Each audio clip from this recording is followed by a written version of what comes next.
Our story starts off at an office space in Seoul, South Korea, and it's dead silent except for a clock ticking on the wall. The guildmaster Andante is sitting at his desk reviewing a document, and the vibe is tense. He's looking at this resume, and the name catches his eye.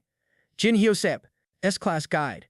Andante taps his finger on that S-rank marking, and he's clearly confused about something. Andante looks up at the guy sitting across from him and wants to know why the hell an S-Class would apply to their guild. Our boy Jin is looking professional but completely nervous because he knows he cannot screw this up. Jin confirms this is the job he wants, but Andante is still skeptical and doesn't believe this kid can be serious. As an S-Class, Jin could literally work at the National Security Agency, so why the freak would he want to join a C-Class guild? The math is not mathing here. Nonetheless, Jin lets it be known that he is willing to work, but only under one condition. He won't do anything beyond the basic physical guiding. Andante shows empathy and claims to understand where Jin is coming from. But still, he finds it very difficult to hire someone who won't go beyond physical guiding, even if he's an S-Class. However, Andante doesn't quite shut the door on Jin. He informs Jin that their guild is different and is curious as to why Jin picked their guild. Andante further explains the difference in their guild, noting that their latest job was looking for cats, which he thought was quite the difficult task. Andante gives off some reverse psychology vibes and lets Jin know that their agency is an odd job agency and doesn't need him at all. Confused, Jin questions that line of thinking because they literally put out an ad looking for a guide. Andante defends his stance by explaining to Jin that they are looking for guides because when there aren't any jobs to do, the toxins build up in their bodies. This makes perfect sense to Jin and supports his reasoning as to why just holding hands is enough for the job. Surprisingly, Andante actually agrees with Jin's thought process, but is concerned with Jin's salary because he is an S-Class. Without even knowing Jin's price, Andante lets it be known that they probably can't afford Jin because they are broke AF. Either this dude Andante is a master negotiator or this is the most amateur negotiations I've ever seen. Anyway, Andante is eager to hear Jin's price, and our boy Jin starts spewing out a bunch of shit that he should have kept to himself. He states that the bare minimum he needs to survive is $3.1 million won, which is about $3,100. Then he starts questioning if his measly 3.1 million won is too much to ask for, and talks himself into believing that he's asking for too much. Andante laughs at our boy's poor negotiation skills and hires him on the spot. Jin has no idea that he just got fucked on this negotiation, but he's happy. Andante knows our boy doesn't know his worth and wants to sign the contract ASAP. Note to self, if someone accepts your first offer and wants to sign immediately, you're cooked. Grateful for the job, Jin politely bows, but then Andante asks Jin an important question. Has he decided his bond partner yet? Jin is confused by the question, so Andante lays out the typical procedures. Most guides select an esper to protect them. Jin was completely unaware of any of this, but Andante confirms that Jin can choose anyone he wants. He even gives Jin a boost of confidence, letting him know that anyone he chooses will be thrilled to be his protector, even if he's just doing basic guiding. However, Jin is questioning this whole protector thing, and finds it absurd that he needs protection if he's just looking for cats. Skeptical, he denies the protection offer. Andante stares at him, secretly pissed, like that pissed look the Verizon sales rep gives when you didn't upgrade, because that's how he gets his commission. Just then, Andante turns up the manipulation tactics, further questioning Jin to make sure he's really sure that he doesn't need protection. This puts doubt in Jin's mind, and he starts to think that maybe he should have just picked one. Underneath his breath, Andante believes this guy is a fool, but plays it off, letting Jin know that it's okay for him not to choose one. With the negotiations done and the salary settled, Andante welcomes Jin to the team. Jin appreciates the welcome but low-key is skeptical as to why Andante OD'd about the protector. Not gonna lie, Andante is playing mind games with our boy and is living rent-free in his head already, and we're only on chapter 1. Despite getting royally screwed on every turn of this negotiation, our clueless boy is happy to have a job. Next day rolls around and Andante introduces Jin Hyosuk, the S-Class guide, to the team. Jin bows politely, gracious to be accepted. Just then, a tall redhead hottie steps to him and is shocked that an S-Class is in their presence. Bro is acting like a true fanboy. He introduces himself as Journey, a C-Class esper, and aggressively asks if he can call Jin Hyug, a term used by males to address another older male. A bit taken back, Jin asks Fanboy if he can chill and respect his personal space.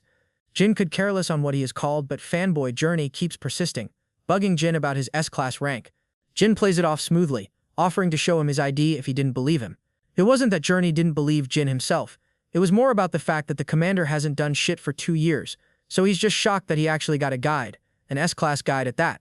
Still, Journey is skeptical and asks the boss if their guild is worthy of such a great guide, even though he has no clue how great of a guide Jin is. This damn commander is gaslighting everyone, and has them doubting themselves. The commander answers promptly, letting Cherney know that if this S-class loser wants to devalue himself and work for minimum wage, sure, why not? The commander's answer makes Cherney flip out, and now Fanboy is even more skeptical, wondering why on earth would an S-class come work with their piece of shit guild that is broke. Fair question. The only thing that Cherney can conclude is that our clueless MC has to be a spy. Curious, Commander Andante questions Cherney on why he even thinks a spy would even infiltrate their crap hole of a guild. Cherney doesn't have a legit answer for Andante but sees no other reason why Jin would be there. Jin interrupts the conversation and informs Cherney that the reason he's doing this is because he's only providing basic physical guiding. Enlightened by that answer, Cherney somewhat mocks Jin, suggesting that he's a prude and won't do more than kiss.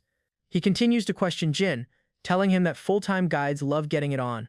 Andante quickly tells Cherney to stop being so offensive before he scares away our naive boy on day one. Well, I guess we can conclude that a full-time guide is a spicy gig. Jin defends himself, suggesting that the reason he's not doing this is different than what most would think. Cherney isn't buying it and keeps grilling our boy on why the heck he's there. Jin gives a meek answer, telling Cherney that the real reason he took the job is because he doesn't want to work in a dangerous environment. Not gonna lie, if most dudes are aggressive like Fanboy here, I can't blame MC's thought process. That answer confuses Cherney, and Jin continues to justify himself, explaining that he thought this place would be safe.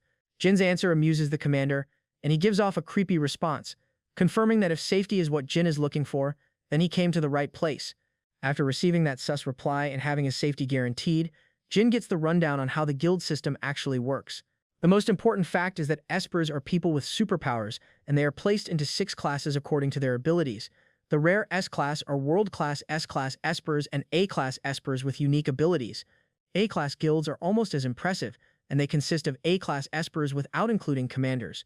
B-class can only work in designated countries, and finally, C-class guilds, the most common of the guilds, can only operate in small areas. But the lowest of the low is the Onapipe, or however the hell you pronounce that, the one Jin just joined. The commander lets Jin know that this was the safest guild, but after getting the rundown, Jin is somewhat shocked that it's actually true. There isn't much work for the guild to do, and it's apparent because the commander just sits and looks at the screen all day.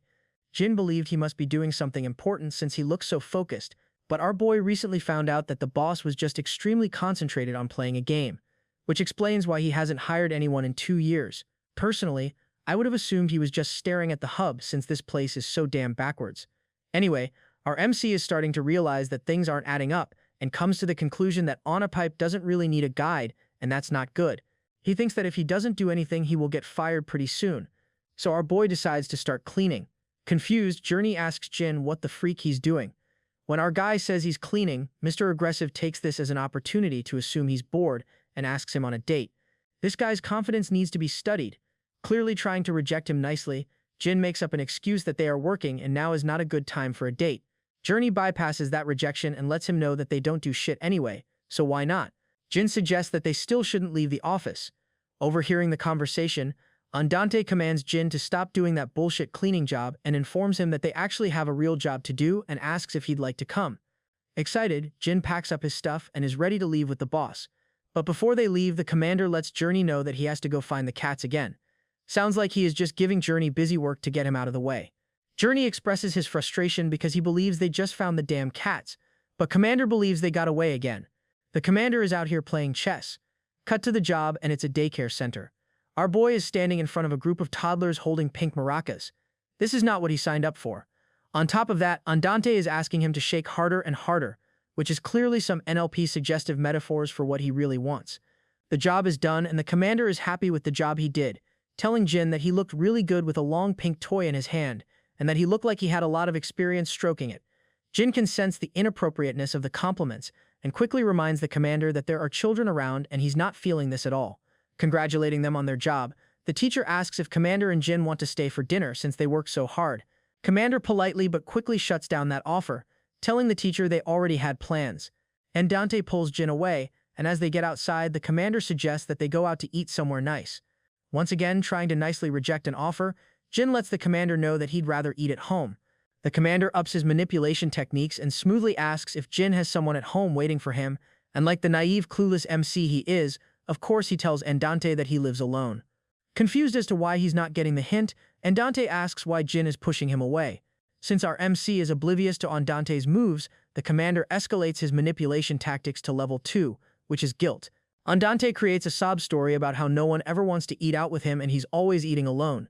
Just an FYI, kids, whenever someone uses the words never and always, they are trying to guilt trip you.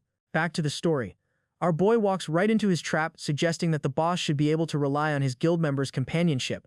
The boss quickly shuts down Jin's thinking, making it clear that since he's the boss, no one wants to eat with him. The commander then goes full victim mode, unscientifically stating that eating alone causes a higher chance of depression. Since Jin eats alone himself, he questions if that is true. Andante tells him not to worry about it but proceeds with his woe is me explanation of being a lonely boss, suggesting that it might be uncomfortable for Jin that his boss asked him out to dinner. Maybe out of pure guilt, but Jin asks the boss if he wants to have dinner. Excited, Andante doesn't hesitate to invite himself to Jin's place. Jin is taken back by the forward invite of himself, and like every other damn scene in this story, Jin is confused, asking what the hell is going on. As they approach his place, Jin's internal monologue kicks in, questioning how things turned out this way. When he agreed to have dinner together, he definitely didn't expect the location to be his own damn place. Jin opens the door and Andante is standing immediately behind him. Like a humble gentleman, Jin invites him in, downplaying his modest apartment. In true jerk fashion, Andante takes a shot at Jin, letting him know that for an S-class, this apartment sucks. Jin can't make the connection between someone's class and their living quarters, but Andante doesn't waste the opportunity to let him know that quite frankly, he's underachieving. The boss makes him aware that an S-class can easily live in a fancy hotel if they wanted to. Jin justifies his decision and explains that because he isn't gigoloing around full-time, this is the best he can do. The boss looks around the place and doesn't let up with his critiques. He calls out the elephant in the room. There's only one chair, one cup, a single bed, and a dining table for one person. How the fuck are we supposed to eat dinner together? Okay, let me be clear. He didn't explicitly say that, but you can tell that was the vibe. Andante further comments that it seems like this is Jin's first time living alone and asks if he just moved in. Jin is startled and questions how Andante knew that. Andante smiles and explains it's pretty obvious since it's an old apartment, but all the household items are brand new. Jin starts walking toward the kitchen and says he'll prepare something simple. Surprisingly, Andante turns down the dinner offer and tells him no, it's fine. Now Jin is confused as shit because his boss just manipulated his way to his place for dinner, and now doesn't want dinner. But the commander explains his reasoning. There's only one chair around, so it'll be hard for them to eat together anyway, so Jin might as well eat alone. The commander continues his masterclass of mind-fucking Jin and tells him it's all good, and he won't starve from missing a few meals but suggests he'll take his plate to leave. Jin is super confused now, wondering why the hell did he come here, but he's starting to piece together that this whole ordeal wasn't about the dinner. After a little contemplation, he asks Andante if he was curious about where he lived. The boss pulls the Kanye West meme, "You got me," and flat out tells him, "Yeah, I wanted to see your place."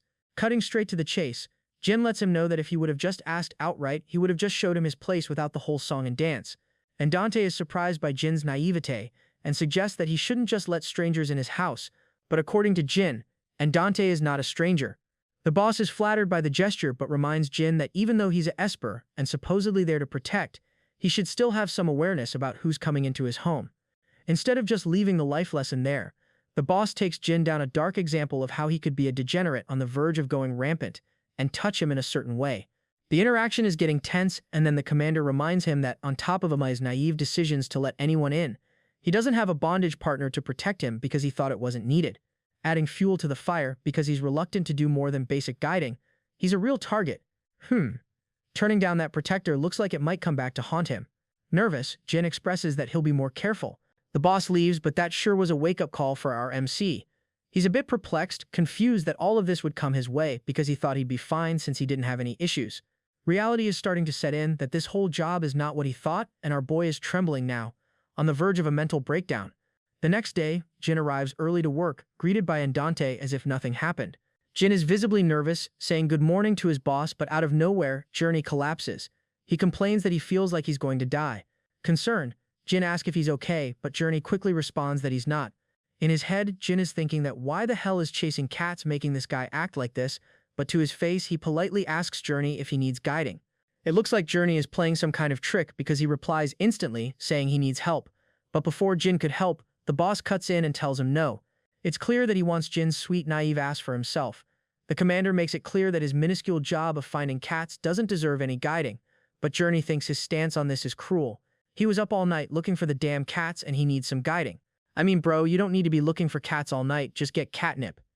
Anyway, Andante completely ignores Journey's request, but lets him know that he needs to go fetch mail from the post office. Pissed, Journey swears that he'll quit this stupid guild because he's sick of doing BS grunt work, like he's some kind of intern. Our boy Jin is confused as hell by this whole situation because he swore he was hired to be a guide. The commander confirms that this is true, but he also has to consider retaining toxins in his body. Andante suggests that if he becomes too comfortable, he will get lazy.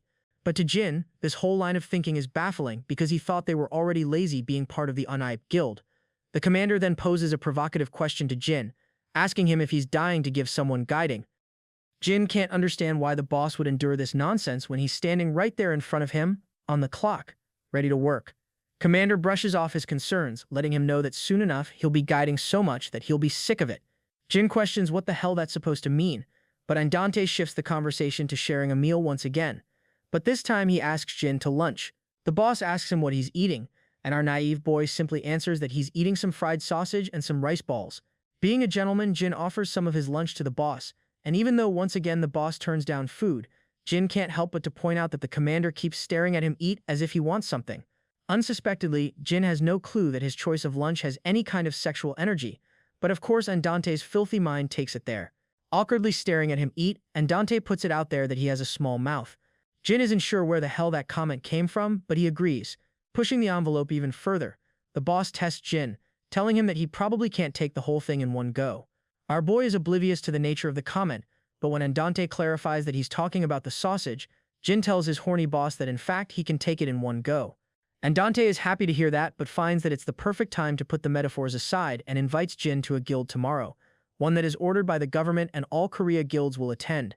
Jin wants to know if this is an official guild, and Andante fills him in. He lets him know that it's likely regarding the dungeon, but there isn't much press about it yet. Andante adds that several big and small gates just opened, and because of the size and number, the news isn't out yet, so hopefully things get fairly distributed. The commander goes to his bread and butter, woe is me act, saying that he's going against his will and that the other commanders give him a hard time. Jin plays into his victim story again, and the commander points out that they pester him since he hasn't done shit in 2 years. Jin asks the most logical question, since you haven't done shit in 2 years and they pester you, well, are you gonna do anything? Of course, the master manipulator throws the ball back into Jin's court, suggesting that he will do something if the guild decides, but more importantly, he asks if Jin would leave. This question confuses Jin, but it's once again a setup to get more agreements from our naive MC. The commander alludes to the fact that Jin only signed up because this was safe, so if they go to the dungeon, he assumes he'll leave. Jin corrects the record, giving his boss confidence that he wouldn't leave solely because the guild has to enter the dragon. This surprises the boss, but after making such a commitment, Jin starts to question this whole narrative. Our boy's spidey senses are tingling and he's starting to realize there's missing pieces to the puzzle. Affiliate espers must clear dungeons in order to financially support and maintain a guild, but if they haven't done anything in 2 years, how in the hell did they maintain this guild? As our boy ponders this, Andante reaffirms for him not to worry because they try to avoid the dungeon. Jin wonders how that's okay, but once again our sly boss confirms that the worst that can happen is that they'll get mocked. Andante leaves this conversation but confirms that he'll pick up Jin from his place at 2 p.m. tomorrow. The scene shifts and our boy is looking sharp in his suit, but once again his low self-esteem seeps through as he questions if the suit is shabby or not. Andante is sharply dressed in his 3-piece suit and urges Jin to get into the car because Kota is waiting for them. Not sure how this broke-ass guild that pays minimum wage and looks for cats somehow can afford luxury cars and 3-piece suits, but let's keep going. They arrive at the National Security Agency building and our boy looks up, amazed at the sight. Not gonna lie, the building is quite the sight to see, as it's lauded as Korea's top guild and the country's only S-class guild. To help ease Jin's nerves, Andante tells him to just treat it like visiting a stupidly big company. Yup, great advice, helpful. The two pull up in the lobby and let the Kotas know they've arrived. Unsure of the situation, Jin questions what happened to Cherney. The commander isn't sure why Jin is asking about Cherney now, but Jin clarifies that he thought he took his spot. Andante puts that nonsense to rest, telling him that Cherney wasn't going whether Jin joined them or not. The boss reveals that Cherney is a psycho and NSA wasn't having his overly aggressive ass in their beautiful building. Jin couldn't just take that answer for face value and ask what happened. Andante goes into story time, telling Jin that about 1.5 years ago he came there with Kota and Cherney, and that typically people don't approach them during these events, but a guide came up to them. Cherney took this as a chance to humor himself and took the guide outside. He offered to show him around NSA because he seemed new, but soon after that there was an explosion, and Cherney came walking back with blood on his shirt. it's safe to say that the meeting that day was an utter disaster. And Dante went on to explain that it wasn't just that it was a disaster, but the guide had a bondage partner that was also his boyfriend. On top of that, he was A-class, so Cherney really didn't know what the hell he just did. The boyfriend exploded with rage, and Cherney didn't just stand there. The psychopath actually tried to fight back. So from there, the NSA just banned all psychos from their meetings. Never shy to say something controversial, the commander admitted that Cherney's scuffle was the only time the boring meetings had some entertainment. Concerned, Jin asks if Cherney was okay after that, and Dante quickly answered that of course he wasn't. He broke his leg, arm, and his face was torn up. And although that seems bad, the real issue is Cherney's mental. Dude just wasn't right in the head. Everyone knows that hitting on a guide who's already taken is a no-no, especially if he has a bondage partner, but of course, Cherney thinks rules don't apply to him. None of this surprises Jin, as he kind of knew he was crazy from the start. Just from the creepy look in his eyes, he knew dude wasn't normal, but he didn't think he was this crazy. Jin's kind nature kicked in, asking if the boss helped Cherney. The commander made it clear that he wasn't going to help because the idiot deserved it. This doesn't make sense to Jin. He thinks that since Cherney is criticized enough and that this is some kumbaya community, then they should all take care of each other. And Dante acknowledges Jin's kindness, but doesn't agree with his thought process. Just as that conversation is wrapping up, the speaker they've been waiting for steps up to the podium. He acknowledges the crowd and lets them know that he will be acting as the chief supervisor for the gate case. He introduces himself as Shin Haichang, commander of the NSA, and immediately begins the brief. He shows the audience a photo of the dungeon gate that opened 4 days ago. He goes on to inform the crowd that this isn't the main concern. The real problem is that 11 of them appeared at the same time. In order to fairly arrange distribution of the guild, the government scheduled this emergency meeting. After hearing that, Jin thinks to himself that he's been told this before. Commander Shin then drops startling news. There are no priority for S-class dungeons, as they've all been taken by Americans, but they've taken the rest of the gates of Korea, using their domestic priority rights. The commander finishes his speech by inviting all of the commanders in the back room with him. Well, invite is the wrong word. The meeting is mandatory, and if you don't attend, he makes it clear that there will be severe consequences. While delivering that ultimatum, Jin swears that Commander Shin was looking directly at them. And Dante, looking defeated and scared, tells Jin that he guesses he has no choice but to go, and that these damn espers are savages. Jin thinks to himself that Andante is an esper too, so he doesn't quite understand that comment, but nonetheless, it's time to move. Andante directs Koda to take care of his naive little boy, and as a parting gift, he gives Jin some snacks and tells him not to leave Koda's side. As the boss leaves, Jin and Koda just stand there looking confused, in silence. Jin breaks the awkwardness by offering Koda a snack, but Koda just shakes his head, no thank you. Fair enough, so Jin starts eating by himself. As he's eating, he feels a bit secure that nothing is going to happen to him because in his mind he considers his position pretty insignificant, so why the heck would they bother him? Jin starts to realize though that hey, maybe if he was to work here, it wouldn't be so bad because the facilities are much nicer. As Jin looks around, his awe of the place makes it obvious that he's a newbie. 2 men are sizing up Jin and Koda, and Jin's amazement of the place is so apparent they can actually accurately predict their low-level guild. Kind of like seeing poor people window shop. One of the men recognizes Koda from the Cherney incident and confirms that they are Onopleek guilds. They have a good laugh thinking about how Cherney got his ass beat by an A-class at the event. These 2 mysterious men continue their conversation, talking shit about the Onopleek guilds. That mess with Cherney gave the guild a reputation of being freaks that are useless and just start trouble. Laughing at their pathetic guild, the one man suggests that they probably should use their good looks to make money. Overhearing this conversation, Jin starts to uncomfortably sweat a bit and it's starting to sink in. The guild he joined is a laughingstock that doesn't even participate in the dungeon because they're so damn weak. Jin just stands there, helpless, recognizing what it's like to experience being the lowest of the low class. As Jin gets in his feelings, the side conversations get even more harsh. One guy believes he heard that the guild are all orphans and shames them for being throwaways because their parents thought they were useless. Jin overhears this and has the balls to confront the men and tell them that they're being very rude. The man responds in a condescending tone, doubling down on their thoughts, stating the Onipe can't do shit and their parents didn't want them and it's just facts. Even if it's facts, Jin lets them know that they should be more considerate of the people around them. Either Jin pushed a sensitive button or this bald dude is on a roid rage because he just snaps. He thinks that C-class Jin is trying to boss him around. Jin simply replies that he's just asking for some common courtesy. Triggered, this bald dude tries to attack Jin, but Koda grabs his hand and shuts it down. Baldy is furious, sprouting out degrading remarks, calling them fucking C-class losers. Just then, the bully is confused as to why he can't move his hand and demands Koda to let go. Koda gives him a hard stare, calling him a son of a bitch. The fight continues and Koda throws the bald dude on the ground. Bro is pissed, and it looks like Kota and Jin just created a serious enemy because Baldy says they are dead meat. The death threat has Jin nervous, but Kota tells him not to worry, it's fine. The bald dude gets up and asks if this whole act is just Kota trying to look good in front of his boyfriend. The commander stands right behind him, confused at the question, and asks him to clarify exactly who he thinks his boyfriend is. The question must have scared the bald dude because his first instinct was to turn around and bitch slap the hell out of Commander. This guy has serious anger issues. Commander took the hit on the chin like a pro, but our bald angry antagonist is confused, not sure if the dude he slapped is the commander of the Onaipi. Looking ever so handsome, Commander sarcastically remarks that he thinks the slap broke his cheekbone. The bald dude knows that is nonsense, telling him that he's fine, but Commander takes the chance to let him know that a low-level C-class just ate that hit from B-class like a champ. The bald dude panics a bit because his hit didn't do shit to Commander, so he's questioning if he's actually a B-class after all. The commander doesn't entertain that question and directly tells him that he heard that his commander doesn't like trouble like this because he values moral principles. Baldy acts macho, asking Commander what he's going to do about it. The commander smoothly lets him know that he'll give him a pass this time if he runs away, but if he doesn't, there's going to be problems. This fake tough guy, Timu version of Andrew Tate chooses the former and walks away without further confrontation. Jin is concerned and immediately asks the commander if he's okay. Andante plays it off, telling him it doesn't even sting more than a mosquito bite. This shocks Jin because he just took a hit from a B-class and I guess he expected something more drastic.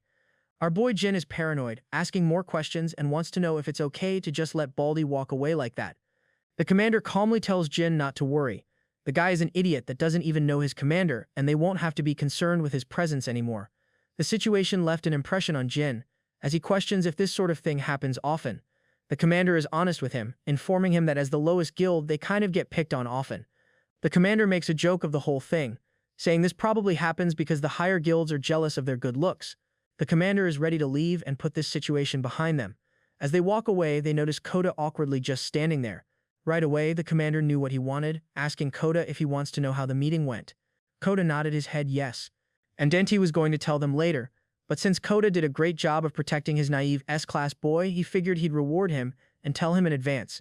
He shares the news that they've been assigned to an A-class dungeon. It's a positive step forward that these slackers finally have a job, but it scares the shit out of Jin. Our boy starts stuttering, unsure of how this is even possible when they are C-class guilds. Always composed, the commander tells him not to worry because they have a minuscule job of just cleaning up the small fries by the entrance. The answer doesn't calm down Jin at all. Internally, he's thinking how the hell is his boss so calm about this, and how often does this happen?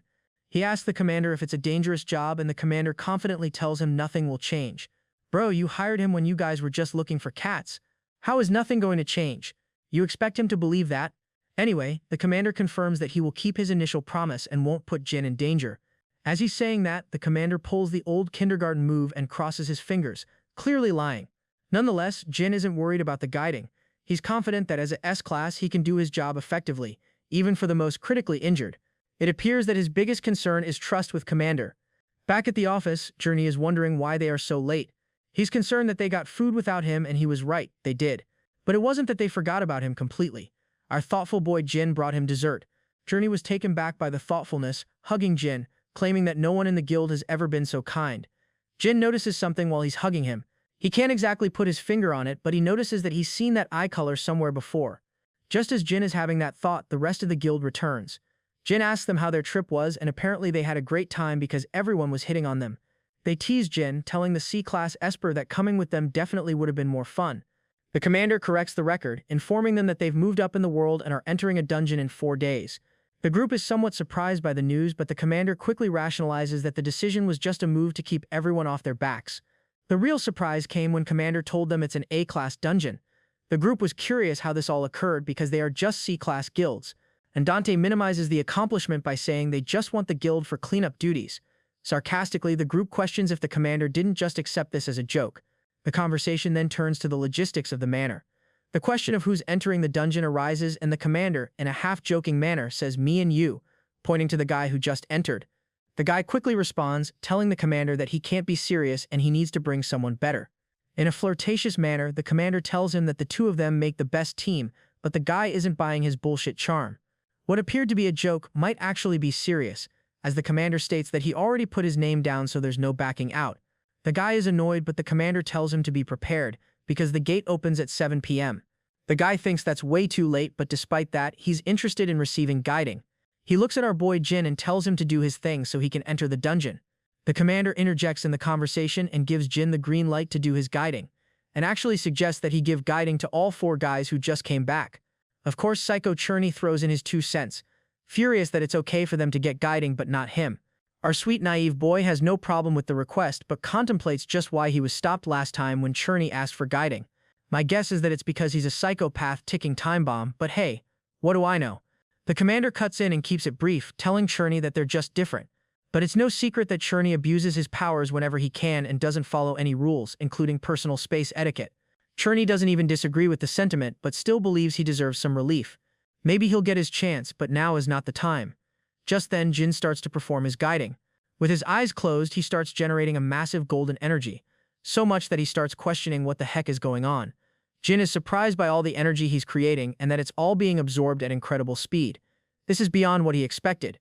The guiding is so intense and requires so much energy that our boy is starting to question if this guy he's guiding is really C-class.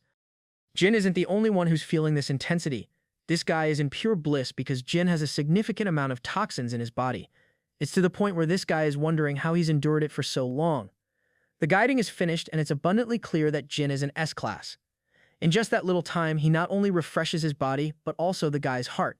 Jin has no clue how good he is and actually starts apologizing, thinking he made the guy feel uncomfortable, but the dude quickly corrects him, telling him that it felt really nice.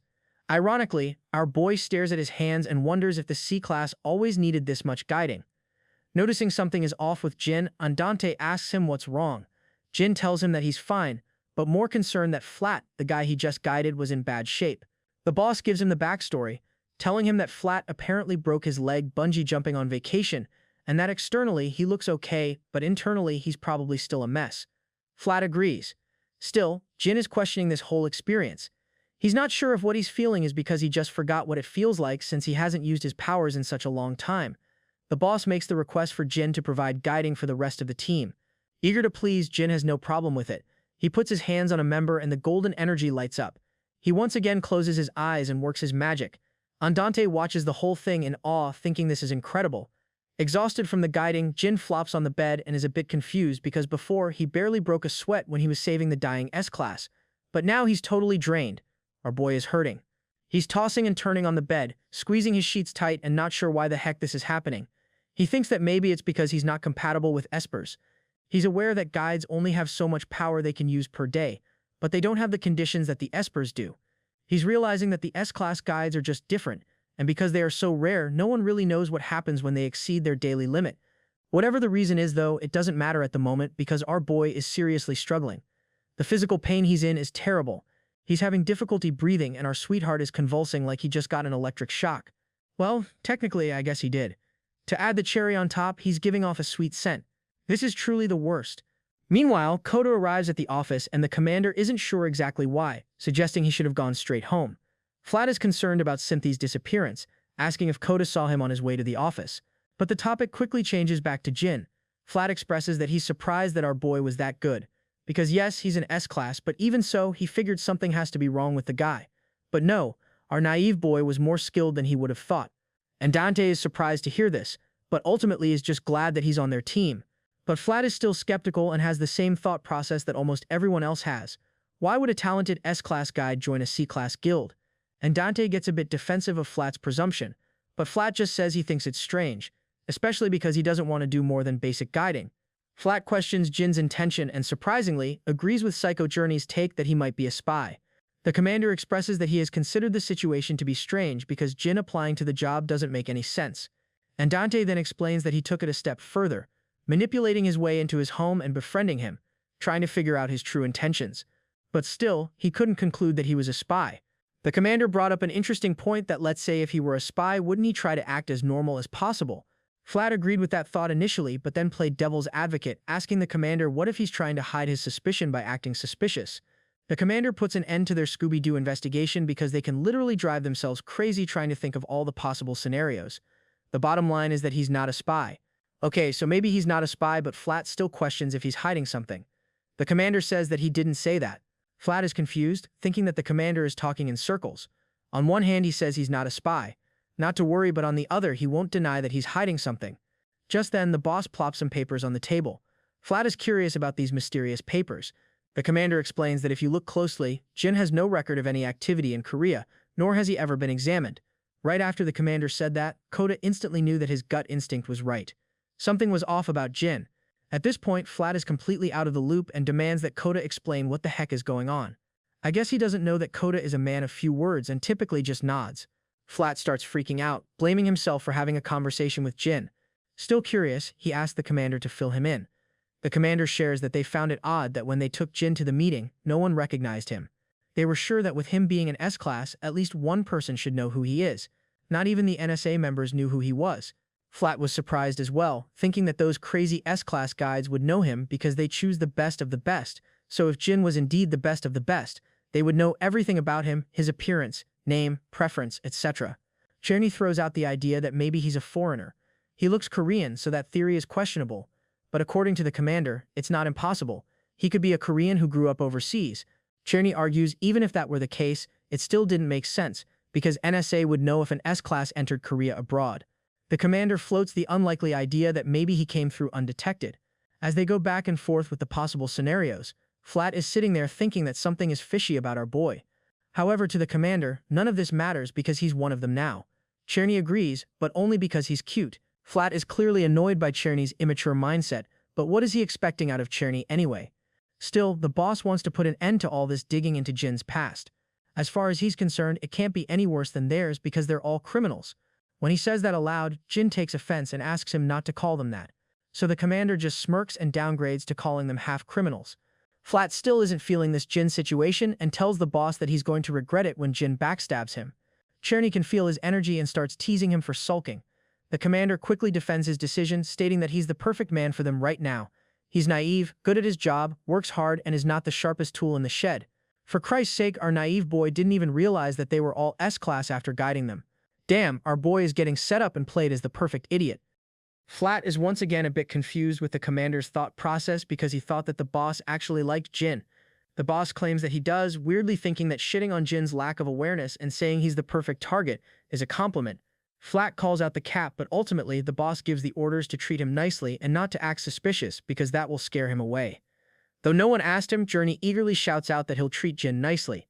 The boss lets him know that he's the one he's concerned about the most. Journey doesn't understand why, but the boss doesn't hide his thoughts and tells Journey that he seems like the one who will break Jin's one condition. Journey shows some self-awareness and actually agrees that he's trouble. The boss gives him a direct order: protect him at all cost. Andante believes that our boy is dealing with some trauma, so if Journey does some crazy shit to turn him off, he flat out tells him he'll kill him. I'm not sure if that's metaphorically, but I don't think Journey should test it. Let's not forget, these guys are criminals. Anyway, the boss makes it clear that they need to take care of their guide because he's rare, and it's not every day that you can find a guide who can heal broken bones with a single touch. 4 days pass and it's opening day at the gate. Commander and Flat are about to leave the office and Jin asks one last time if he's not needed in front of the gate. The commander confirms that he's fine, not to worry, and to just wait there. This doesn't add up to Jin because typically the guides wait outside of the entrance just in case of an emergency, so he's confused as to why the commander wants him to stay there. Journey tells Jin not to worry and asks him if he knows what debuffs are. Before Jin can even answer, Journey tells him that they are powers that weaken the target. This is particularly important because in Commander's case, he can generate a fake sky anywhere and bring about any weather conditions he wants. This is a stark contrast to Espers, who can usually only recreate one type of weather, but the boss man can create whatever the heck he wants. Jin questions this because it's his understanding that sky and land don't exist in dungeons, so how does his powers still work there? Journey one-ups him, telling him that not only that, but each weather carries a different debuff. This sounds good in theory, but in practice, Jin is starting to do the math. How can the boss do such incredible things if he's only C-class? Journey quickly debunks Jin's thought process, explaining that the reason he stays at C-class is because he can't fight alone. But to Jin, if that is true, then as a debuffer, he should make a good team with anyone. Yet Flat said otherwise. Jin then questions if he is a melee-type Esper. Journey is starting to notice that our boy might not be so naive, but instead of arguing, he completely agrees, and adds that since Flat is very agile, he prefers one-on-one combat. Jin adds that since the commander's ability to create a sky over the enemies, only long-range type Espers would be able to fight outside the debuff zone. Journey confirms Jin's thought and adds that all of the members are individualists, so they have a hard time fighting with a teammate. It all makes sense, but then Jin asks a basic question: then why did he choose Flat? Stumped by the question, Journey chalks it up to the commander wanting to annoy Flat, and honestly, no one knows what goes through the commander's head. Journey wraps up the conversation by telling Jin that worrying about this is a waste of time, and our sweet naive boy agrees, thinking they will be fine since they aren't going that deep into the dungeon anyway. The sun is starting to set, and Jin thinks he better stay the night because he has no idea of when they will return. To pass the time, he decides to read a book, but our boy starts nodding off. He jumps up with a jolt, not sure exactly how long he fell asleep for. He panics a bit and wonders if he should turn on the lights. Just then, he sees the commander in the doorway. The commander is shocked that he didn't go home, but Jin explains that he was waiting for him. The boss apologizes for not being clear with his directions, but Jin doesn't sweat it because he just took a nap anyway. As the commander stands in the doorway, Jin can't quite see him. The commander sounds fine though, but he doesn't see Flat. When Jin asks where he is, the boss says he's on the floor passed out. Weird answer, and it confuses Jin. The commander looks away, telling Jin to hold on. He reaches to turn on the lights, and Jin sees the boss is covered in blood. It's obvious that Jin is shocked to see what happened, but our gaslighting expert Andante plays dumb and asks Jin what's the matter. Startled, our boy immediately offers to do guiding, but Commander says there's no need and he should concentrate on Flat instead. Flat is laying on the floor, bloody as well. Jin rushes over to him, asking what the hell happened. For whatever reason, the commander didn't want Jin to see them in this condition, and apologizes for shocking our boy. Jin is panicking, telling the commander that whatever the hell he's talking about is not important right now because Flat needs attention. Andante seems relaxed about the whole thing, telling Jin that he won't die right now if he doesn't receive guiding. Worried, Jin proceeds to attend to Flat, offering to guide him right away. The boss tells him to wait, but Jin ignores his command and grabs Flat's hand. He starts guiding him, but then things took an unbelievable turn. Flat sits up and begins to bite Jin on the neck. And this wasn't some cute kinky bite. He takes a chomp out of our boy's neck, and Jin lays there, looking like he's going unconscious, trying to figure out what the fuck just happened. Flat is looking crazy right now, with those golden eyes. Jin winces, certain that Flat is going to eat him alive. Just then, the boss stabs Flat in the back, and Jin can't believe what he just saw. Andante pulls the knife out of Flat's back and asks him if he's back to his senses yet. In a strange turn of events, Flat responds, "Fuck yeah, he's back," and thanks the boss. Instead of being grateful that he was potentially saved, Jin actually believes that stabbing bro was overkill. I mean, I'm usually rooting for our MC, but right now he needs to shut his bitch ass up. Despite his actions, Flat insists that he's fine and that he wasn't completely having his way with him. Andante shares that he stabbed him for precautionary reasons. The attention then shifts to Jin. The boss makes sure that he's okay and offers him the opportunity to hold onto his shirt if he's scared. Our boy tries to play it off like he's good, but when it's time to continue guiding, he keeps it 100 and admits that he's scared. He starts to guide anyway, but this time Flat's hands are a bit colder, and Jin doesn't believe he's giving him enough energy. Flat takes a deep exhale and locks eyes with our boy, and asks him an intimate question. Exactly how far can they go? Jin isn't quite sure what he's implying, so Flat clarifies, in terms of guiding, what does Jin consider basic? Flat puts the pressure on Jin to tell him how far he's willing to go. Our boy is thinking the farthest he'll go is kissing, but he doesn't want to say that aloud and pigeonhole himself. He continues to think, and just then, Flat wraps his arms around Jin in a seated Kama Sutra position. Don't ask me how I know the name of that position. Flat begins to slide his hand up Jin's shirt, waiting to hear exactly just how far this can go. Flat is trying his hardest, no pun intended, to escalate this, asking if he can do whatever he wants, so long as he doesn't go all the way. Jin rejects that idea, but Flat still needs answers. If not that, then what? Frustrated, Flat suggests that Jin's words are saying no, but his body is saying yes. I feel like that's the lyrics to an R. Kelly song. Put the name in the chat if I'm right. Flat's hands are sliding up our boy's muscular back, trying to seduce him, but Jin is trembling, clearly out of his comfort zone. The commander sees just how uncomfortable Jin is and yells at Flat. Pissed, Flat backs off our boy. Jin is relieved, but he's breathing heavily. With the tension calming down, Flat apologizes for getting too into it. Concerned, the boss comes over to Jin as he's sitting on the ground. After he's able to gather himself, our boy breaks his own rule and blurts out that kissing is the limit. Damn, peer pressure is a bitch. Flat isn't quite sure he heard that correctly, so Jin clarifies he's answering the previous question. Yes, kissing is the limit. Surprisingly, Flat is fine with just holding hands and points out that Jin is looking pale anyway. Sitting in a love seat, they begin holding hands. But before they can even really get started, the commander tells them to stop because it's 3 a.m. Flat asks if he can take a break for a while, and the boss has no issues with his request, so Flat leaves. As he's walking out, Jin sees the blood on his back and thinks to himself that he doesn't look fully healed. But he's confused because Flat was sure all he needed was hand-holding. Our naive boy believes maybe that's the case because of his S-class status. As he's standing there thinking, Andante tells Jin to pack his stuff because he'll take him home. Jin is thankful for the gesture because he had no idea how he was going to get home with a ragged, ripped-up shirt anyway. As they're about to leave, Andante changes his shirt and our boy picks up on the nuances of what's happening. He sees a big red gash across the commander's chest and thinks to himself, Espers tend to recover faster than normal civilians, so why does he have such a large wound on his chest? Our boy realizes something is up. Even the most external injuries can be fully healed if guiding is received on time, so why won't he let the healing happen? This is bothering Jin to the point that he actually offers healing one more time to Andante. Of course, the boss turns down his offer and suggests they just go home, noting that Jin must be exhausted after that experience with Flat. Jin insists that he can help out the boss, but the commander brushes him off, advising him to save any power he has left for the rest of the boys tomorrow. The ride home is silent and the typical flirtatious demeanor of Andante is gone. Jin picks up on this and can't shake the feeling that for some reason his boss is colder now. Our boy can't wrap his mind around why the heck Andante won't take his guiding. He's tempted to offer guiding one more time, but he's hesitant, because what if Andante can't control himself and our boy is out here alone with no protection? No, not that kind of protection, you pervs, the bond partner. They pull up to Jin's place and Commander suggests that Jin gets some rest. The boss even offers for him to take the day off tomorrow because Flat won't be coming in. As he's looking out the window, Jin makes one last chance to offer guiding. He turns and reaches for the commander, but the boss instantly grabs his wrist, shutting down the offer. Jin is confused, asking why does he keep rejecting him. The boss repeats himself, saying that he said this several times, he doesn't need guiding. Jin argues that the boss is in pain, but the commander stands firm on business, warning him not to cross the line. Andante grabs Jin's wrists and makes it clear he doesn't have to do anything that's not asked of him. Our boy apologizes for being so forward and the commander lets him know it's okay, no need to apologize, and he appreciates that he stayed at the office. Jin gets out of the car and wishes his boss a safe trip home.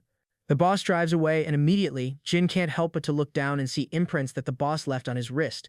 Jin then has an epiphany of what just happened. The moment he touched his hand to give him guiding, he failed because of the pure distaste. However, he felt an incredible power pulsing with him. Jin recognizes that his eyes were like those espers about to go rampant. Jin swears the boss has more toxins in him that would build up in just a day. As he's walking into his place, he starts to realize that he must be mistaken, but as he recollects on it more, he notices that Andante had no issue spending all day with the members. So there's no way. 5 days later, and the Ante gang is back at the office. The commander asks the crew if they would want to go on a trip. The crew is shocked by his proposal and wonders where the heck he's been for 5 days, but the commander thinks they'll take a trip to welcome our boy Jin. Cherney thinks it's a great idea. Jin, clearly uncomfortable because this dude has no concept of personal space, says he'll go if everyone else does. The commander rounds the crew up, and since there's no objections, he announces they'll leave right away. Jin says he's not ready, but the commander grabs his wrist and tells him not to worry. Everything he needs is packed for him. Just roll. They arrived at Gyeongnam, and surprisingly, it only took them a minute to get to their trip because of some awesome teleportation. The crew swings the door open, and they're looking at a sick room, with a balcony overlooking the ocean. It's giving some French Riviera vibes. The view wows Jin, but Cherney and Flat are ungrateful as shit, complaining that they're sick of the beach. Shocked to hear their complaints, Jin asks if they don't like the beach. The reason they dismissed this trip is because their office used to be on the beach. Cherney takes this as an opportunity to get into Jin's personal space again, and asks him if he enjoys the beach, and Jin replies that he does, because he used to live in the mountains. As if anyone cares, Cherney gives his reasons on why the beach sucks, with the main reason being the pests that show up all the time. Jin is not sure what he's referring to, thinking he may be talking about jellyfish. Nonetheless, Cherney turns this small talk into a chance to once again invite out our boy. He asks Jin if he wants to do a spa day, telling him that it's probably empty because it's meant for VIPs. It's a hard pass for Jin, but finally, Cherney gets the hint, asking if Jin is uncomfortable with him or if he's just shy. Before Jin can give a full answer, Flat intervenes, telling Cherney that if he were a guide, he wouldn't want to hang out with him either, because he's a freaking psycho, and there's no telling what he'd do. Cherney flips off the bird at Flat, and the two get in each other's faces. Their confrontation makes Jin uncomfortable, to the point that he can hardly tell if they are friends or not. As Jin fidgets uncomfortably, Koda points out that if he keeps fidgeting like that, he'll ruin his nail. The fact that Koda took an interest in Jin shocks both Flat and Cherney. According to Cherney, Koda didn't talk for the first year, but Flat believes that's more so because Cherney is difficult to get along with. That statement causes them to go back at it again, but before they do, the boss tells them that's enough. The boss mentions that he heard the outdoor pool was really nice, so instead of the spa, the crew head out to the pool. The boys get immediate attention from everyone because, I mean, look at these guys, They're all ripped hotties with like 10% body fat. Of course they get attention. Flat dives into the pool and Cherney asks our boy if he wants to join him, but he admits that he can't swim. Cherney offers to teach him, but Jin is hesitant and ultimately turns down the offer. Just then, the commander comes behind Jin and tells Cherney that Jin is fine and the two of them will watch the action. Cherney sarcastically asks if they are voyeurs, insinuating that it's weird to come to the pool and just watch. The boss plays it off, not giving too much energy to Cherney's shaming tactics. But the boss does give a legit reason, saying that our boy is too valuable to risk for a sunburn. Cherney is pissed that once again he's denied a chance to chill with Jin.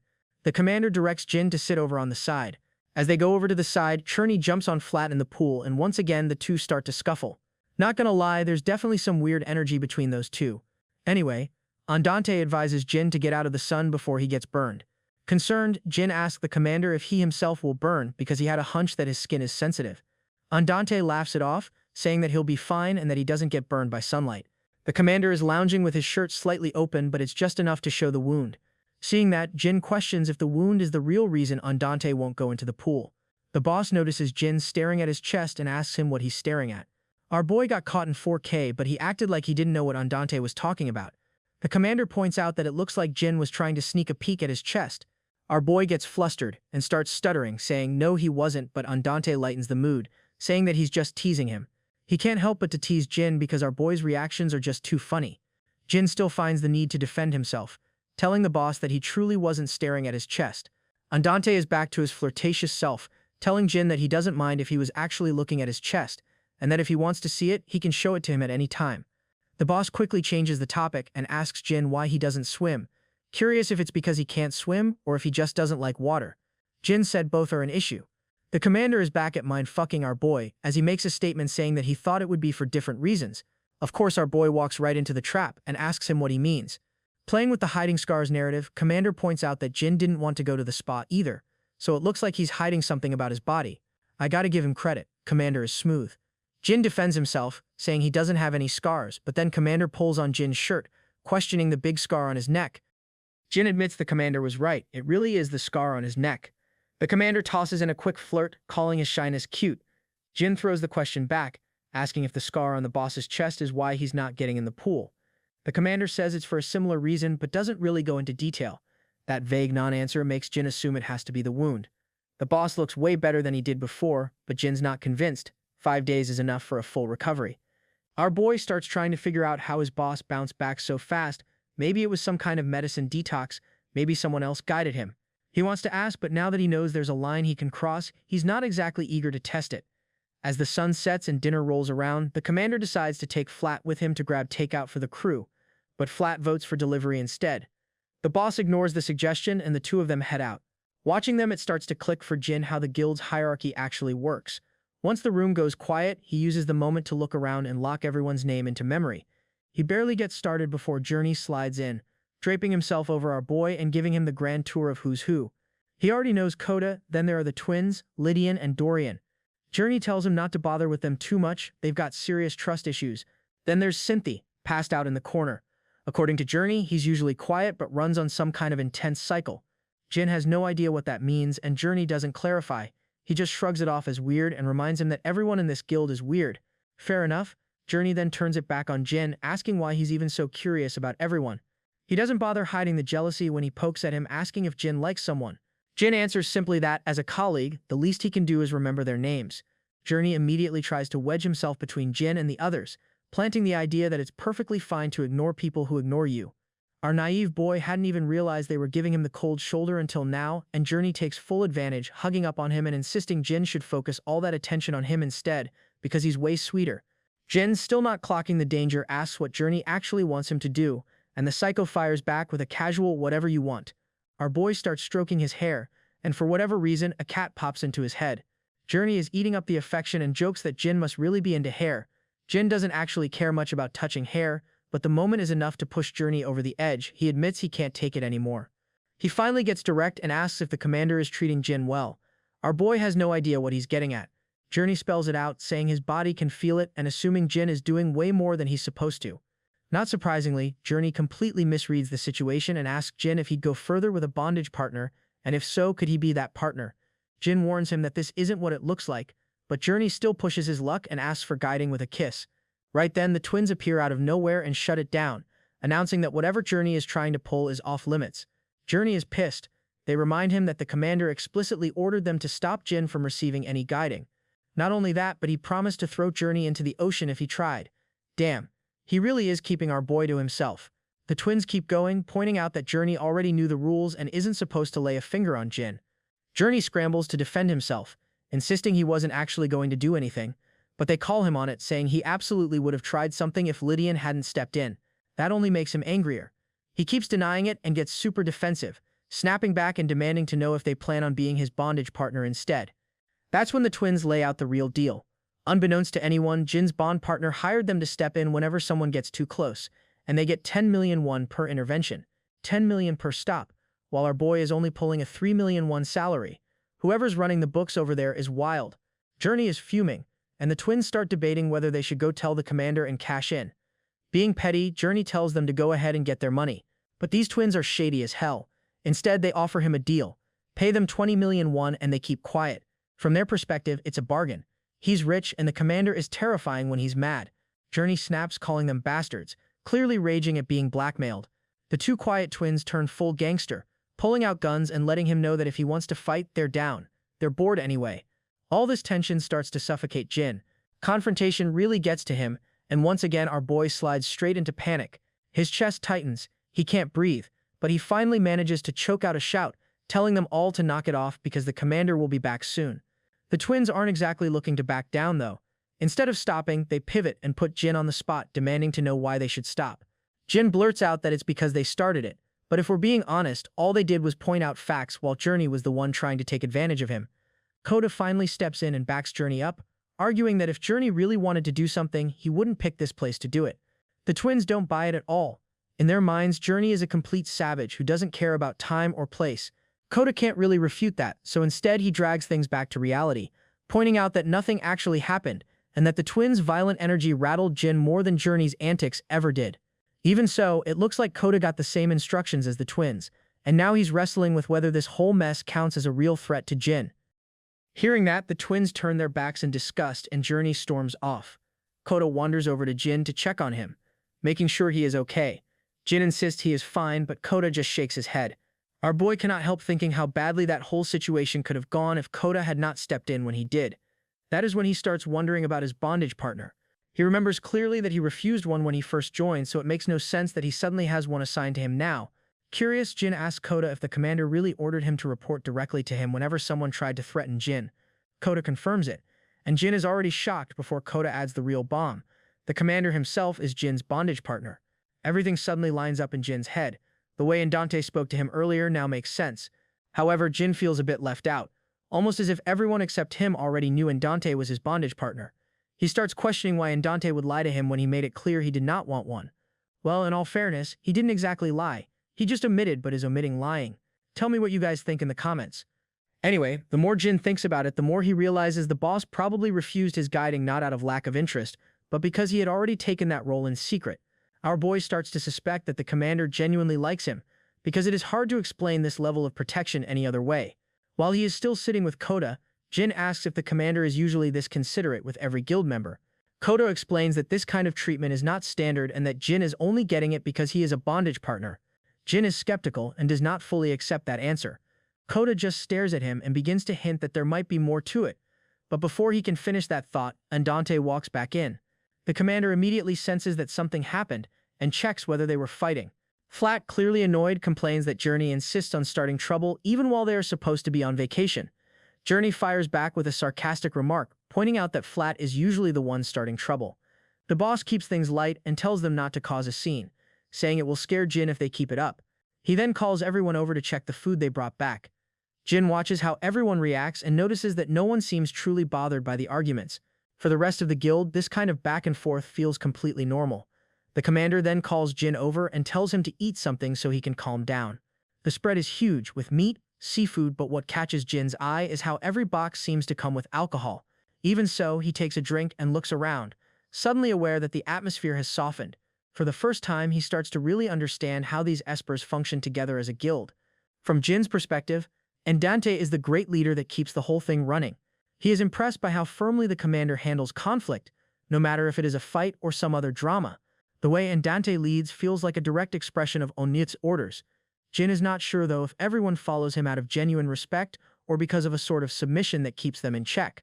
Eventually, the boys drink themselves into exhaustion and pass out. Just then, our boy quietly slips toward the door and sneaks out. In the hallway, he catches a sulfurous smell and takes it as a sign that he is on the right floor. He follows the smell until he finds the spa. He eases into the water and immediately feels relieved that he did not drink like the others. He knows he would have regretted missing this. As he is soaking, he hears people approaching. Our boy freezes for a moment, unsure what to do, and decides it is safer to cover himself with a towel. Two hotties walk in, chatting amongst themselves. They are complaining about how they need to be careful, but that it is not exactly easy in practice. They spot Jin and are surprised that someone is already in the spa. One of them quickly decides there is no reason to care and heads into the spa anyway. Once they settle in, one of them lets out a satisfied reaction about how good it feels, and the other teases him by comparing him to an old young man. The one being teased admits that he is not young anymore, and explains that the real reason it feels this good is because he is exhausted from a dungeon raid the day before, even though he had guiding. His friend keeps teasing him, saying he is only this tired because he went too long with his guide, and the old young man does not bother denying it. Jin, meanwhile, is silently cursing his luck. Of course, these guys had to be espers. He starts thinking it is probably safest to slip out quietly before they pay too much attention to him. Just as he is about to leave, one of them asks whether he is staying on the VIP floor too. The man mentions that he noticed Jin at the pool earlier and wants to confirm whether Jin came with his guild. Jin acknowledges that he did. The other man mentions that he is from abroad and that this is his first vacation in Korea, and he comments on how nice the place is. Jin is not interested in small talk and is mostly focused on finding an excuse to leave. The conversation keeps going anyway, and the men ask whether he is an A-class. Jin freezes, not knowing how to answer, and his nerves show. Before he can reply, they confidently say that anyone below A-class would never be able to afford a place like this, so they assume he must be high rank. One of them seems excited about bumping into Jin in such a private setting and clearly wants to keep chatting. Jin shuts the idea down as politely as he can, saying he has been there long enough and needs to head back. The men are disappointed by the rejection, but one of them reaches out and grabs his wrist. Jin immediately pulls away. From that brief contact, they realize something is off and can tell he is not an esper. Our boy knows he cannot show fear, so he tells them to let him go and keeps his tone firm. The one guy is stunned that any espers in Jin's guild would allow a guide to walk around alone, and he points out how risky that is if Jin were to run into someone dangerous. Jin interprets that as a possible threat, but they quickly clarify that they are not threatening him at all, and that they wouldn't want to be punished by the NSA. Jin doubles down and asserts himself, ordering them to move out of his way. They are taken aback by the sudden aggression and insist that they only wanted to talk, but they decide to back off and act like it's all good if he wants to be that way. Jin, however, is focused on getting out of there as quickly as possible. Just as he is trying to leave, the men shove him into the water and lean over him, making it clear that the punishment they mentioned before only applies to normal guides. One of the guys starts talking, but just then Jin notices the tattoo on his midsection and realizes right away that he is a tattooed esper from overseas. The guy finishes his thought and mentions that they are not an officially registered guild. Jin then sees another tattoo on his bicep and realizes he really is part of an unregistered guild. With both of them holding Jin by the shoulders, they make it clear that, in other words, NSA rules do not apply to them. Jin looks terrified and wonders if they are from the Darkness Guild. The Darkness Guild is swarming with criminals that no nation dares to control. Just as there is shadow where there is light, if there are righteous guilds like the NSA that are backed by the government, there are also groups that handle the more sinister work. Many guilds, including the NSA, have tried to arrest them, but they have so many skilled members that they are nearly impossible to catch. The unregistered esper then checks whether our boy understands the situation now. In that moment, Jin starts beating himself up, thinking he is an idiot for not realizing how serious it was when the commander suggested he needed a bondage partner, and he worries that now it might be too late. Our boy feels like he has been living under a rock for too long, but now he is getting full exposure to the real world. The tattooed esper admits that it has always been his dream to bang a tall and muscular guide and figures today is his lucky day. His partner in crime calls his taste weird, but the tattooed esper insists he is missing out and that seeing a big buff guy cry is a huge turn-on. The other guy argues that women or slim men are much better. It definitely sounds like this dude goes both ways. This whole ordeal has our boy feeling like his head is soaked in bleach. He is trying to figure out how on earth he can get out of this. He has no one to call and no way to call anyone, but he is resilient and knows he should not give up. Right then, as this jacked hottie starts reaching for our boy, a hand comes out of nowhere and smacks his away. Jin is confused as hell, but when he looks up, his mind suddenly clears and he sees the commander checking on his babe Jin to see if he is still there. The two unregistered predators are stunned to see the commander show up like this. Holding Jin close, and Dante wonders if Jin avoided drinking because he wanted to come to the spa and adds that he would have come with him if he had known. Jin apologizes for the misstep, but the commander reassures him it is okay and that what matters is he made it back in time. As he stands up, the commander sarcastically acknowledges that having such a hot guide attracts pests. It happened before, and clearly it has happened again. The two men get angry and demand to know who he is and how he got in there. Being the smooth smartass that he is, the commander simply replies that he walked in. That response pisses these unregistered guild boys off. They point out that this is not what they were asking and clarify that what they really want to know is how he managed to walk in without them noticing. The commander gets bold and remarks that it is obviously because they are not capable enough, so they should not blame him for that. They get defensive and ask if he has any idea who he is messing with. The commander turns their own words back on them, reminding them that they just admitted they were from an unregistered guild, and then cuts into their ego by challenging whether they are simply too weak to get officially registered, yet still had the audacity to go after his guide. The commander straight up calls them scumbags. The two guild members get real gangster and warn him to watch his mouth because it is nothing for darkness guilds like them to kill him on the spot. The commander leans into his mind games and calls them clowns for openly admitting they are from the darkness guild. He adds that they should be ashamed and should have taken that information to the grave. This infuriates them and they move to attack the commander. Before they do, the commander gives them a little heads up. He warns that if they really are darkness guilds, their limbs will soon be fed to dogs, while the rest of their bodies will be gutted and put on display in the middle of Seoul. He adds that this still would not be the end of it. Once their corpses have rotted, they would be tossed into dungeons and used as monster bait, and they would forever be remembered as a bad example to their colleagues. The unregistered dude thinks it sounds like nonsense, but he is still getting chills. Just when it seems like he is done, the commander piles on even more. He claims their entire families would be captured and forced to make drugs for espers until they die and that it would all be their fault. This threat sounds way too specific and detailed to be pure bluff. He definitely has some kind of plan in mind, so personally I would not test it, but that is just me. The Darkness Guild guys decide this dude is completely deranged and tell him to cut the crap. The commander calmly asks if what he just laid out really sounds like crap to them. After realizing he is not joking, they back off and decide they do not want to deal with a lunatic like him. They walk away, and just then, the commander checks with Jin, asking if that was settled smoothly. Jin wants to know if everything he said was bullshit, and the commander immediately answers that it was not and that he was being genuine. The commander then gives Jin some backstory on these darkness guilds. He explains that they got their name because they operate in the underbelly of society. They do not have an official name or any clear way to be identified, so no one really knows who they are or where to find them. They try to stay out of sight since they only take on discreet work. Under his breath, the commander adds that people who do not think through their actions tend to die early, and that he was simply reminding those guys of that. The commander then shifts the focus back to our boy and checks if Jin is hurt at all or if they laid a hand on him. Jin lets him know he is okay and once again apologizes for the position he put himself in. The commander assures him it is not his fault and takes the blame, saying it is mostly on him for not protecting his guide properly. Despite those kind words, Jin still feels like he owes him a lot. Just as he is thinking that, the commander mentions that besides, he has already received his reward for helping our boy. Jin has no idea what reward he is talking about. The commander looks at shirtless Jin and jokingly makes a little eyeglass gesture, indicating that he finally got to see our boy with his shirt off. Jin blushes and quickly tries to cover up. The boss comments that covering up so fast only makes him even sexier. The commander then states the obvious and admits that he is looking at something he should not be looking at, clearly referring to the wound on Jin's chest. Jin admits to the commander that he is just not used to showing his body to people. The commander agrees and says he understands, then casually pops open his own shirt. His wound is exposed, but so are those ridiculous abs. He's completely shirtless, looking perfectly symmetric, chiseled as fuck. This guy is definitely doing high-intensity interval training 4 times per week and eating a high-protein diet. Anyway, Jun quietly notes that the wound looks a lot better than before and starts wondering if the boss might have received guiding from someone else. Before that thought can spiral, the commander cuts in and suggests they simply enjoy the spa together, man to man, saying that might make things less awkward. Jun goes along with it. The commander settles into the water, splashes his face, and looks perfectly at ease. Meanwhile, Jun is having a crisis.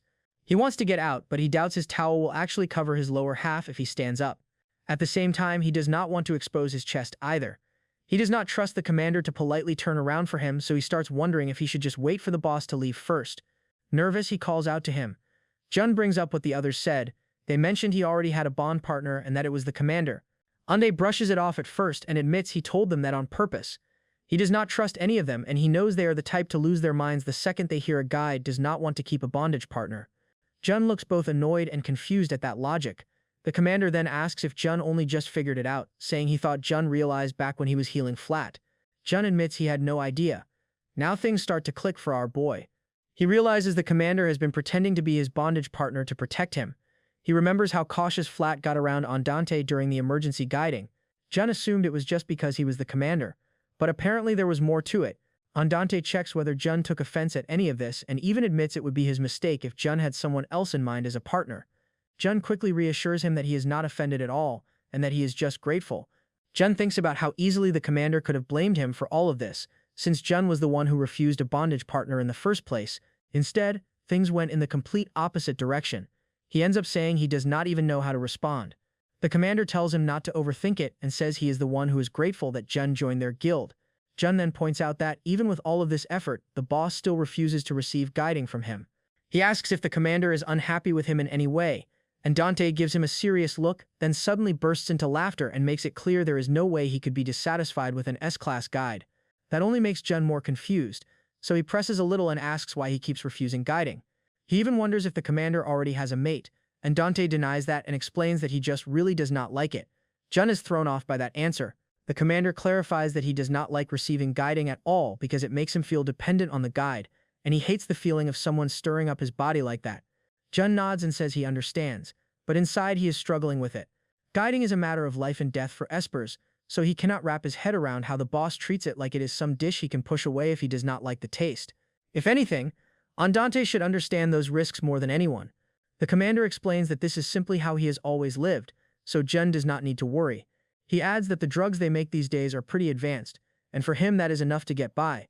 Jun immediately thinks that must be how he healed that wound. He is relieved it is not personal, and that the refusal is not because the commander dislikes him, but it does not change the fact that espers need guiding. In Jun's mind, refusing it is basically the same as saying you are ready to die at any moment. The commander looks over at Jun and can tell something is bothering him. He checks in and asks if Jun is worried about him. Jun admits that guiding is directly tied to an esper's survival. Andante acknowledges it and says he will accept it if he is literally on the verge of death and does not want to die. He sits with that thought for a moment and then adds something extra. He tells Jun that he might welcome guiding under one condition, if Jun agrees to let him be the one on top. Our boy flinches, completely thrown off, and does not know how to respond. Andante just grins and remarks that Jun is so sexy he would probably not even notice he was receiving guiding in the middle of it. Then he suddenly lightens his tone, says he is not actually asking for that, and tells Jun to relax, brushing it off as a casual comment. Jun has no idea if he is serious or teasing. Rather than try to untangle it, Jun decides to mentally tap out. He sinks his head into the water and just lets it all wash over him. Time passes, the next thing he knows he is being carried on the commander's back and Andante is telling him he is up. Jun has no idea what happened, but the commander explains that he passed out during their conversation and gave him quite a scare. He thought Jun went into shock from everything they were talking about. As they walk along the beach, Andante tells him that if he felt dizzy, he should have gotten out of the water instead of staying put. Jun apologizes and says he feels fine now so the commander can put him down. Andante checks one more time that he is not dizzy, and Jun confirms he is okay. Then Jun looks at his clothes and realizes something is off. He asks if the commander was the one who dressed him. Andante reminds him he was the only one there, so of course he had to. Jun is mortified and says he tried so hard to cover himself earlier for nothing. He cautiously asks if the boss saw everything. The commander does not sugarcoat it and says he saw it all since he had to put the clothes on him. He even admits Jun looked so provocative that he wanted to jump him on the spot. We cut back briefly to what actually happened. Jun was covered from the waist down, but his wound was exposed. As Andante stared at it, he realized something important and quietly thought to himself that this was it, like he had just hit the jackpot. Back in the present, Jun wonders aloud if there should be more to it than that. The commander tells him not to overthink things and says Jun still needs to cool off a bit more. He adds that everyone has one or two secrets and he is not particularly interested in digging into everyone's private business. Jun thanks him again. Andante comments that Jun has been thanking him a lot today and insists he did not do anything special to deserve it. Jun disagrees and tells him he did a lot for him. That earns a grin from the commander. He grabs Jun by the shirt and pulls him closer, leaning in like he is about to kiss him. Instead, he brings his mouth near Jun's ear and quietly asks for a favor, saying it is nothing big. Right then, the commander positions our boy to look up at the sky, and they see a massive dungeon gate. Jin looks up at the sky trying to process what the heck he's seeing. It clicks in his mind that this has to be a dungeon gate, and if that is the case, this is bad, and they need to inform the government immediately. His anxiety is spiking as he imagines everything that could go wrong. Meanwhile, the commander is the complete opposite, standing there shirtless, staring up at the gate with this almost grateful expression on his face. Our boy doesn't understand how his commander looks happy in this moment. As if to gauge commander's thoughts, Jin throws out a soft comment saying how the gate is impressive. Right then, the rest of the gang shows up. Journey takes one look at the sky and comments that it is not that big, but it definitely looks dangerous. Flat adds that a gate like that has to be hiding quite the monster inside. Journey turns to the commander and casually asks who is going in. Flat quickly bows out, reminding them that he is still drained from the last dungeon. Antarin tells him not to worry and reassures him he is not planning to make him go. The twins shoot their hands up, eager to volunteer, saying they can handle it and will do a good job. The commander shuts that down, explaining that this is not the right dungeon for them. It may look small from the outside, but it will likely run deep, and in that kind of space, a huge swarm of monsters can gather, making guns pretty much useless. The twins look upset as the reality hits, and they look genuinely disappointed they cannot go. After thinking about it more, the commander decides it would be best if he goes in alone.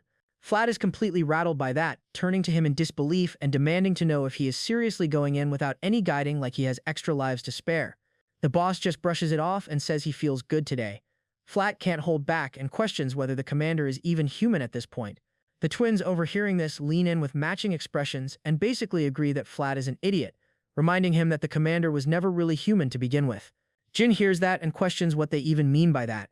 His brain shifts back to the practical problem in front of them and he insists they should be contacting the government, or at the very least asking another guide for help.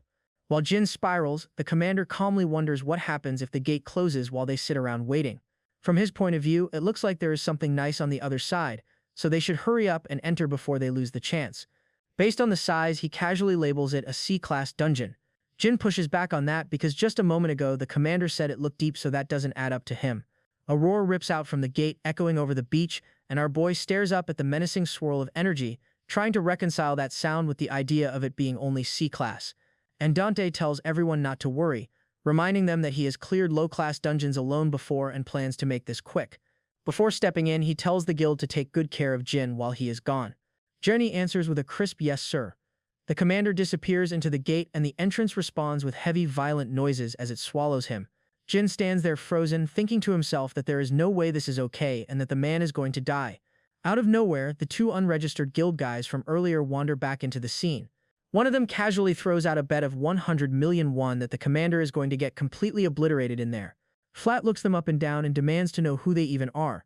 They start to introduce themselves with a dramatic build-up, but Flat loses interest immediately and turns to Journey instead, asking if he wants to bet on how long it will take for the commander to come back. Journey is all in and confidently says 1 hour. The unregistered dudes practically choke at that. They ask if he is insane and how anyone could clear that dungeon in an hour. Then they think it over and admit that since the commander went in alone, at least nothing will be getting in his way. Flat and Journey end up nose to nose again arguing. Flat says his bet is on 3 hours and reminds everyone that the commander already cleared a dungeon 2 days ago. Journey fires back that Flat is the idiot here because a C-class like the commander would have barely broken a sweat in there. Journey laughs and says the commander probably just lounged around casting a couple of debuffs near the entrance. Flat is genuinely thrown by that and asks if he is serious. Journey explains that the only reason he brought Flat that time was to use him as a distraction. Flat complains that he thought the plan was for them to go in separately.